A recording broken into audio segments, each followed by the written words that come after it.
nuvuga ngo aya ma ekipe 12 ngiye kubabwira ari naho Rayon Sport iri na ama ekipe asonewe atazakina aya majonjora yibanze.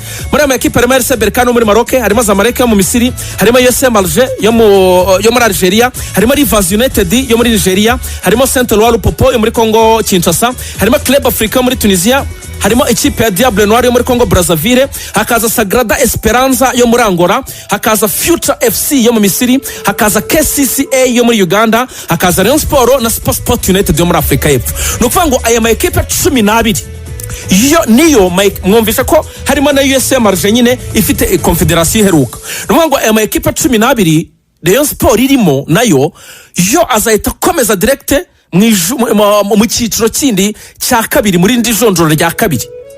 Noneho azahita akina n'ama ekipe yo muri poti ya kabiri. Muri poti ya kabiri mu byumve neza bareyo niho harimo ikipe muzahita muhura muri iryo jonjora rya kabiri. Uti rero na yahe makipe? Harimo ikipe ya Aigle Noir ni Burundi murayizi hano hakurya mu baturanyi. Harimo ikipe ya Alta Solar niyo muri Djibouti murayizi mu minsi ishize yakinishaga Basong n'abandi bakinyi bakomeye. Harimo ikipe yitwa Bahir Dar City Sports Club niyo muri Ethiopia.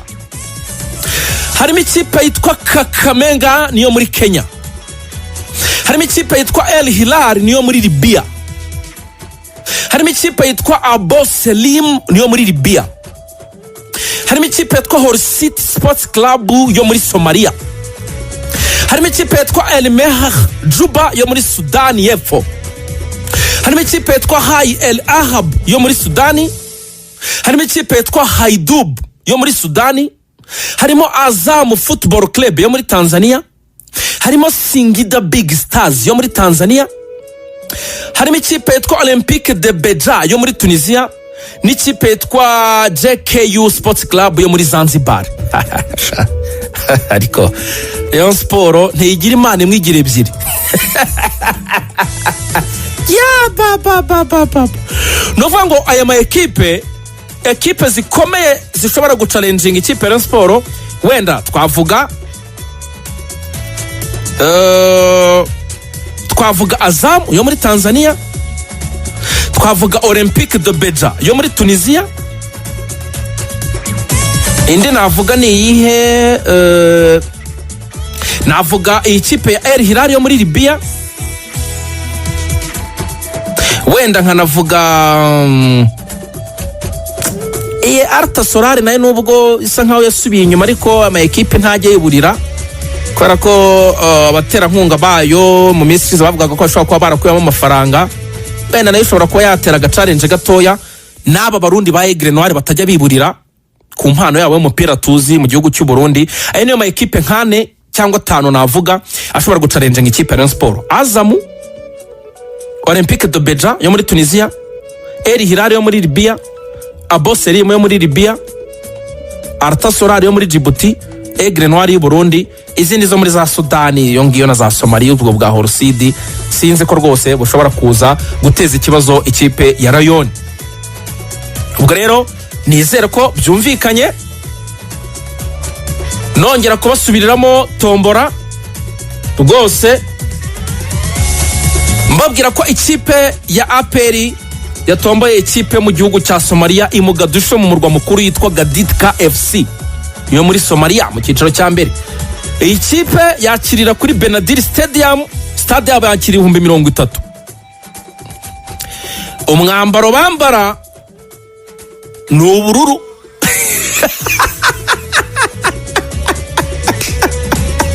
Ariko ndabigira ntemwokagira imana. Iyi kipe izakina na APR yitwa Gadidka yo muri Somalia. Umwambaro wabo izwi mu bururu. Ubwo abareyo babona batangiye kuvuga ngo ni ikipe barazwe n'abakurambere bakazaza bambaye ubururu baje kuyifana. Ubwo rero ni ibyo, reka ndebe tombora yose muri rusange nyibagezeho ubundi nikomereze njye gufata amafunguro nanjye saa sita. Kabisa akaba rero aroko bimeze ubwo APR nikuramo aka gakipe ka Gaditka ko muri Somalia izahita ikina n'ikipe yitwa Pyramids FC. Pyramids reka manzanye kubwireho kuko rwose amahirwe menshi APR igomba gukomeza. Kambanze nyikubwireho Pyramids nayo mubanze mumenye ibyayo. Murumva nyine yitwa piramide nyine nkuko za piramide muziza ari kwa Farao mu Misiri. Iyi Pyramids ni ikipe itozwa n'umugabo witwa Jeme Pacheco. Niwe mutoza wayo, niwe mpereyeho, n'umunyaportugal. Jeme Pacheco musaza w'imyaka 65 yavukiye Paradise muri Portugal. Kugira ngo mubanze mwumve nimukomeze ikipe muzahura nayo.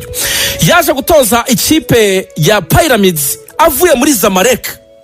Yatoje amakipe arimo Mallorca muri Espagne na Boa Vista muri Portugal. Yatoje ikipe yitwa Rayon Ave. Iyo yatoje ariko akiri umukinnyi ari wasoza kubera ko yakinaga nka myugariro. Hanyuma uyu musaza yatoje ama ekipe nka Al Shabab yo muri Arabia Saudite. Al Shabab ni ijambo ry'icyarabu rivuga urubyiruko. Nimwumva Al Shabab nimo kahita mwumva ngo ni ibyihebe bituritse ahantu gusa by'abagizi ba nabi. Al Shabab ni ijambo ry'icyarabu rivuga urubyiruko cyangwa abantu bari young bajene. Ubwo nyine kwera ko bira bikorwa ubwo nyine wenda bikorwa n'urubyiruko naho babihereye, ariko ni ijambo ry'icyarabu rivuga urubyiruko. Al Shabab yarayitoje muri 2015. Urumva umutoza atoje ikipe nka Mallorca n'umutoza ukomeye. Iyi Pyramids rero tukiriho izakina na APR mu ijonjora rindi izakurira ikiro rya kabiri muri round ya kabiri. Iyi Pyramids akaba yarashinzwe muri 2008. Urumva ashize imyaka 15 ishinzwe. Ikinira kuri stade yitwa Stade 30 z'ukwezi kwa gatandatu Stadium yakira 30,000. Boss wayo yitwa Salem Al Shamsi. Chairman wayo yitwa Mahmoud Eid. Utirari ifite ibihe bigwi. Pyramids mu mwaka ushize w'imikino yabaye ya kabiri. Yabaye ya kabiri ikurikiranya muri Egyptian Premier League. Nukuvanga muri sezo 2021 2022 na sezo 2022 2023 yabaye iya kabiri. Byumvikane neza. Byumvikane neza. Yabaye ya kabiri. Ni nayo mpamvu byayihaye amahirwe yo gusohoka kugira ngo ize muri Champions League ko murabizi nka Misiri idekora ama equipe arenze imwe. Hanyuma iyi Pyramids muri sezo 2019 2020 muri Confederation Cup yabaye ya kabiri. My friend, ni ikipe ikomeye cyane. Ubushakashatsi bari gukorwa mu mwaka ushize batubwiye ko ari imwe mu ma equipe muri Afrika afite abakinnyi ifite agaciro gakomeye cyane. Yabaye ya kane icyo gihe, kuko icyo gihe bakora urwo rutonde icyo bita most valuable African sports clubs. Nukuvuga ngo ama equipe afite agaciro gakomeye cyane muri Afrika. Pyramids yabaye ya kane. Iyambere yabaye Al Ahly ifite agaciro ka $30 n'ibihumbi 750 by'amadolari y'Amerika. Ikipe yabaye ya kabiri yabaye Mamelodi Sundowns muri Afrika y'Epfo ifite agaciro ka $21 na $300,000. Ikipe yabaye ya gatatu yabaye Zamalek yo mu Misiri ifite agaciro ka $20 n'ibihumbi 550. Iyi Pyramids ya kane ifite agaciro ka $19 n'ibihumbi 430 by'amadolari. Ni ya kane mu equipe mu byukuri ari valuable afite agaciro. Ubariyemo abakinnyi, ubukomere bwabo, amafaranga uramutse bashyize ku isoko bagurwa ukabara ibintu byinshi. Ni ya kane mu bushakashatsi bwakozwe na CAF muri 2022. Iyo niyo kipe nababwiraga ishobora guhura na APR nimara gutsinda kano gakipe kitwa Gaditka FC ko muri Somalia.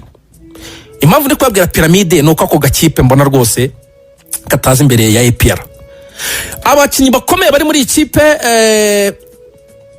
ya Pyramids harimo nk'uwitwa Blati Touré n'umunyaburkina Faso. Mwaramubonye mu mikino y'igikombe cya Afrika ateye ubwoba kina hagati mu kibuga yitwa Ibrahim Blati Touré. Harimo kapiteni wabo n'umwe mu bakapiteni bakomeye cyane yitwa Abdallah El Sayed, ni umunyamisiri aba mu ikipe y'igihugu ya Misiri bayita Le Pharaon. bafite umunyafurika y'Epfo yitwa Fragira Kai arimo, bafite umunyanigeriya rutayizamu tayibwa witwa Tulope Samuel Ojo. Hanyuma andi makuru aratubwira ko n'uwitwa Fiston Kalala Mayele ikipe ya Pyramids ngo yaba yaramaze kumwibikaho, igisigaye gusa ari ukumwerekana ku mugaragaro. Murabyuka neza cyane ko ejo bundi kuri Yanga Day week ya wananchi yasezeye, gusa uragira ngo ndenze hiki. Nuko rero bimeze, ndibaza rero ko ibintu byose byumvikanye. Reka mbabwire tombora nyisubiramo bwa nyuma nsoza, ibindi byinshi tuzabigaruka ku munsi w'ejo